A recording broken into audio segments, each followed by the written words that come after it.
For a person who's been navigating the world in a wheelchair, it's a pretty powerful thing to be able to issue the commands Alexa, I'm ready to stand up, and Alexa, I'm ready to walk.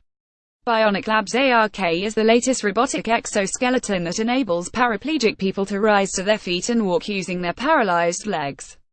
And it's the first to integrate the hardware with the Amazon Echo platform, allowing exoskeleton users to control the device with simple voice commands addressed to Amazon's Alexa, the virtual assistant used in home automation. The ARK is still a prototype. The company hopes to bring it to market within the next few years.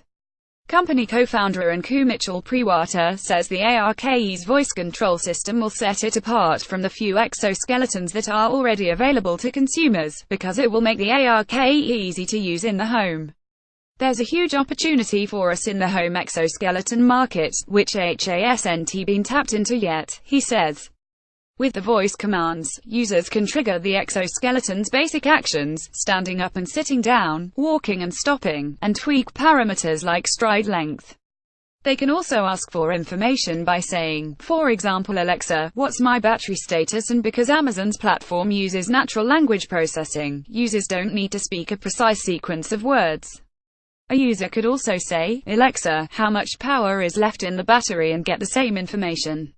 Priwater sees that flexibility is a big advantage. The user doesn't have to think about it too much, he says. Bionic Media. The other exoskeletons on the market are the ExoGTC Demo, which is only intended for use in hospitals and rehab clinics, the Rewarxy Demo, which is approved for both clinical and Atome use, and the Indego, also approved for both the clinic and the home. These devices are programmed and controlled by various types of buttons and interfaces, or have sensors that detect when users shift their weight forward to trigger a stand-up or a step forward. The ARK also includes such sensors to trigger steps. Bionic Labs' existing products are upper body robotics used primarily in stroke rehab, and they're intended only for the clinic, not the home. The company plans to bring its ARK exoskeleton to rehab clinics, but not initially in the United States.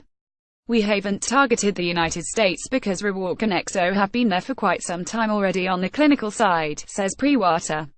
So Asia is our target market there, but Priwater says the Atome market is still wide open in the United States, because no one's done it properly yet.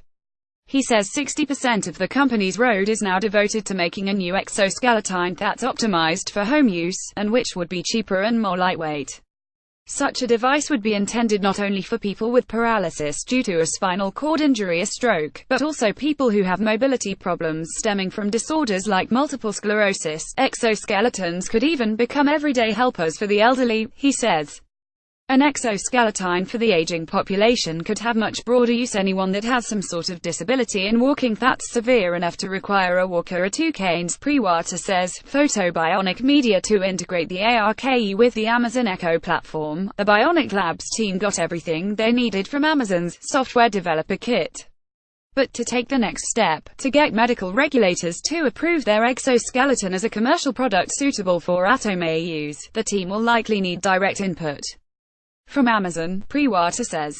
The whole system, including the voice control features, will need to meet certain medical safety standards, and Priwater doesn't think Amazon's Alexa has previously been approved by medical regulators. I'm assuming this is the first time a medical device has been integrated into their platform, he says. To be certain, maybe he should ask Alexa.